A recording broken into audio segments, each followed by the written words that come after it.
आज हम बात करेंगे समुदाय की, कम्युनिटी की। उससे पहले हमने समाज के अर्थ को समझा। समाज का तात्पर्य व्यक्तियों के बीच पाए जाने वाले पारस्परिक संबंधों की एक व्यवस्था को समाज कहा जाता है। अब हम समुदाय को समझने का प्रयास करेंगे कि समुदाय क्या है। कम्युनिटी यह सामान्य भाषा में प्रचलित शब्द है जिसका प्रयोग कई बार जाति विशेष, धर्म विशेष या संप्रदाय विशेष के लोगों के समूह के लिए किया जाता है, जैसे ब्राह्मण समुदाय, ईसाई समुदाय, हिंदू समुदाय, सिख समुदाय, जैन समुदाय आदि। परंतु समाजशास्त्र में समुदाय शब्द का प्रयोग इन अर्थों में नहीं किया है। समाजशास्त्र में किसी गांव, कस्बे, नगर, महानगर, देश आदि को समुदाय माना है। इन सभी समूहों में एक निश्चित भौगोलिक क्षेत्र जुड़ा हुआ है। जयपुर, दिल्ली, लखनऊ, इंदौर, कानपुर, भोपाल, उज्जैन, ग्वालियर आदि नगरों के अपने अपने निश्चित भौगोलिक क्षेत्र हैं, जहाँ व्यक्तियों का एक समूह सामान्यतः स्थायी रूप से निवास करता है। कोई भी गांव हो, प्रांत हो, देश हो, ये सब समुदाय हैं। समुदाय एक क्षेत्रीय अवधारणा है। प्रत्येक समुदाय में कुछ लोग निवास करते हैं और अपना संपूर्ण जीवन जीते हैं। समुदाय एक क्षेत्रीय अवधारणा है। किसी एक या कुछ उद्देश्य की पूर्ति के लिए नहीं, बल्कि जीवन के सभी उद्देश्यों की पूर्ति के लिए ये एक निश्चित क्षेत्र में निवास करते हैं। अपनी सब प्रकार की आवश्यकताओं को पूरा करने के लिए समुदाय सामान्यतः अपने आप में आत्मनिर्भर होता है। अपने सदस्यों की विभिन्न आवश्यकताओं को पूरा करने में समर्थ होता है। अब हम बात करेंगे कि समुदाय का अर्थ क्या होता है। इसकी परिभाषाओं को जानने का प्रयास करेंगे। अगर शाब्दिक दृष्टि से देखा जाए तो हम समुदाय के अर्थ पर विचार करते हैं तो पाते हैं कि अंग्रेजी का कम्युनिटी शब्द दो लैटिन शब्दों से बना है, कॉम तथा म्यूनिस। तो कॉम का अर्थ होता है टुगेदर, अर्थात एक साथ, और म्यूनिस का अर्थ होता है सर्विंग, अर्थात सेवा करने से है। इन शब्दों के आधार पर हम ये कह सकते हैं कि साथ साथ मिलकर सेवा करने को हम कम्युनिटी या समुदाय कहेंगे। यदि अन्य शब्दों में समुदाय का अर्थ जाने तो व्यक्तियों के ऐसे समूह से है जो निश्चित भूभाग पर साथ साथ रहते हैं और किसी एक उद्देश्य के लिए नहीं, बल्कि सामान्य उद्देश्यों के लिए इकट्ठा रहते हैं। उनका संपूर्ण जीवन सामान्यतः यहीं व्यतीत करते हैं।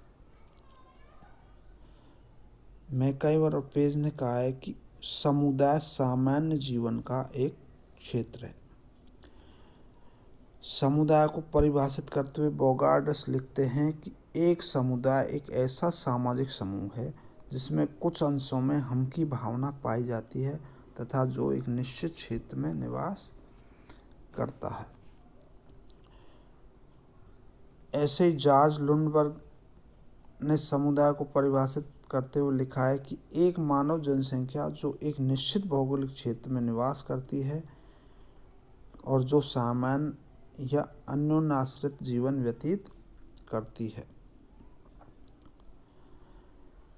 इसी तरह मैकाइवर और पेज ने एक अन्य स्थान पर लिखा है कि जब किसी छोटे या बड़े समूह के सदस्य साथ साथ इस प्रकार रहते हैं कि वे विशेष हित में ही भागीदार नहीं होकर सामान्य जीवन की मूलभूत दशाओं या स्थितियों में भाग लेते हों, तो ऐसे समूह को समुदाय कहा जाता है। इससे हम ये कह सकते हैं कि समुदाय एक निश्चित भौगोलिक क्षेत्र में निवास करने वाला एक क्षेत्रीय समूह है जिनका अपना एक सामान्य जीवन होता है और अधिकांश जीवन वो वहीं व्यतीत करते हैं। आगबर्न और निमकॉफ ने लिखा है कि एक सीमित क्षेत्र में सामाजिक जीवन के संपूर्ण संगठन को समुदाय कहा जाता है।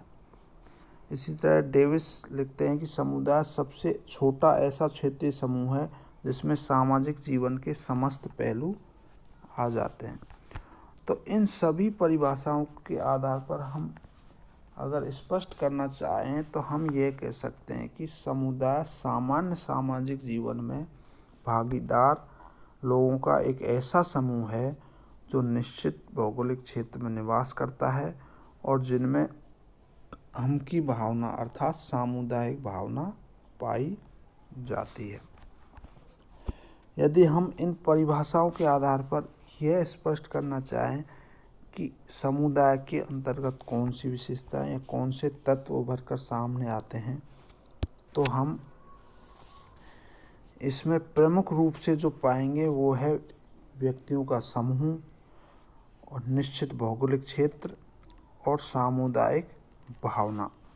इन तीन चीज़ों के आधार पर ही, इन तीन बातों के आधार पर ही एक समुदाय का विकास होता है और समुदाय बनता है।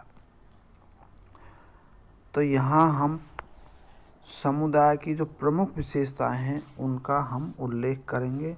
इन तीन बातों के अलावा भी और क्या क्या इसकी विशेषताएं हो सकती हैं, तो हम बारी बारी से हम इन विशेषताओं को जानने का प्रयास करेंगे। तो समुदाय की जो विशेषताएं उभर कर सामने आती हैं उसमें सबसे पहले आता है व्यक्तियों का समूह। किसी भी समुदाय के लिए व्यक्तियों का होना जरूरी है। व्यक्तियों के अभाव में सामान्य सामाजिक जीवन की कल्पना नहीं की जा सकती और न ही सामुदायिक भावना की। अतः व्यक्तियों का समूह समुदाय के निर्माण के लिए बहुत ही आवश्यक है और यही उनका आधार है। व्यक्तियों के समूह के बिना सामाजिक समुदाय का निर्माण नहीं हो सकता। इसके अलावा दूसरा निश्चित भौगोलिक क्षेत्र।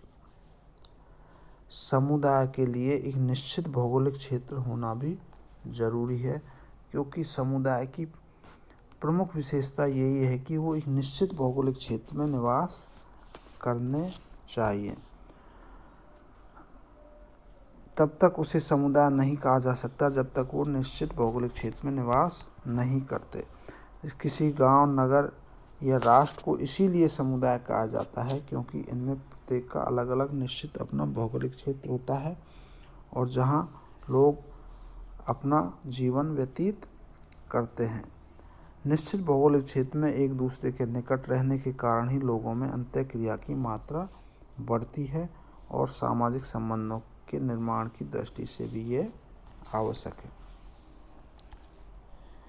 इसके अलावा तीसरी जो प्रमुख विशेषता है वो है सामुदायिक भावना, अर्थात इन लोगों के बीच हम की भावना पाई जानी चाहिए। समुदाय के निर्माण के लिए सामुदायिक भावना का होना अत्यंत आवश्यक है।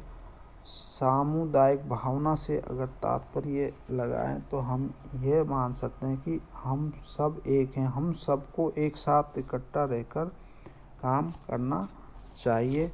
वो मानते हैं कि हम सब एक हैं, ये समुदाय हमारा है और ये अन्य समुदायों से भिन्न है। इसके सुख दुख में हम समान रूप से भागीदार होते हैं और हम सब दृढ़ता से एक सूत्र में बंधे हुए हैं।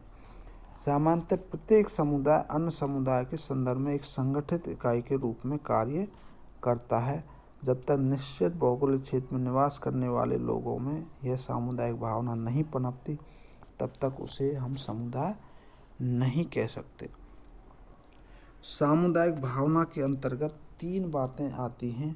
उनमें हम की भावना, योगदान या दायित्व का निर्वाह की भावना और निर्भरता की भावना।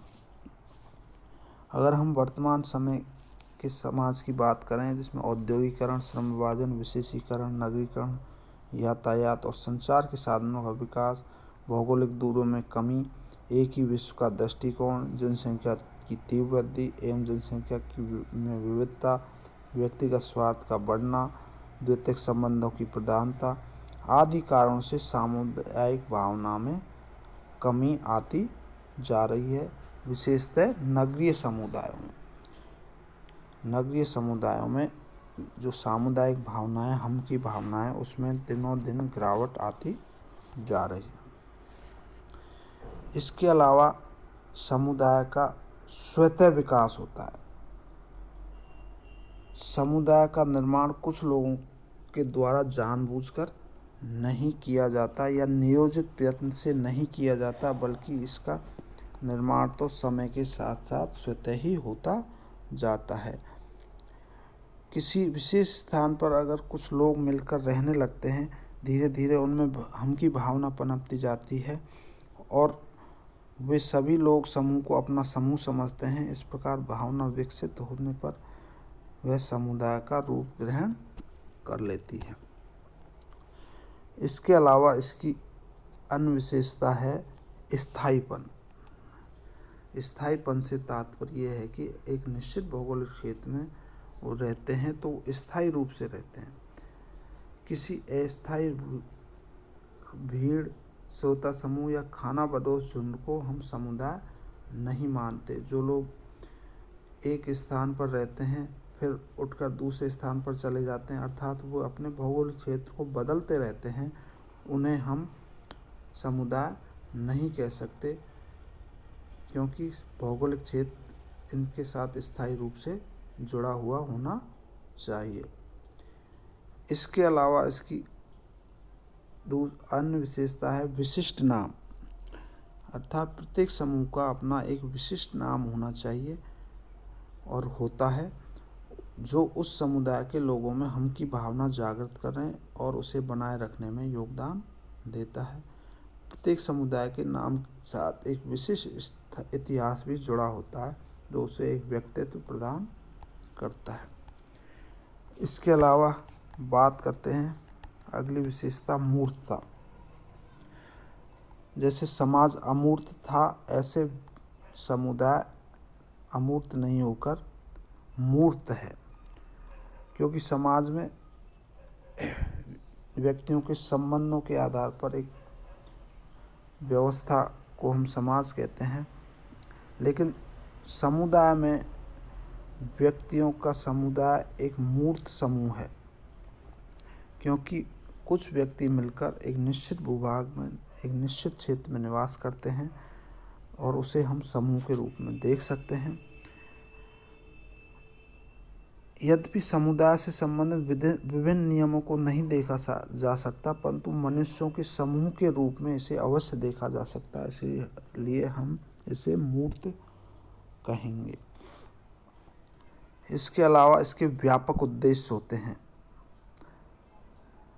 समुदाय का विकास किसी एक या कुछ विशिष्ट उद्देश्यों के लिए नहीं होता है, यह तो व्यक्तियों के जीवन की विभिन्न गतिविधियों का केंद्र स्थल है। समुदाय के उद्देश्य इस दृष्टि से भी व्यापक हैं कि यह किसी व्यक्ति विशेष, समूह विशेष या वर्ग विशेष के हित या लक्ष्यों की पूर्ति के लिए कार्य नहीं करके सभी व्यक्तियों एवं समूहों के सभी प्रकार के लक्ष्यों की पूर्ति हेतु कार्य करता है। अर्थात इसके कोई एक उद्देश्य नहीं होता, बल्कि विशिष्ट उद्देश्य होते हैं।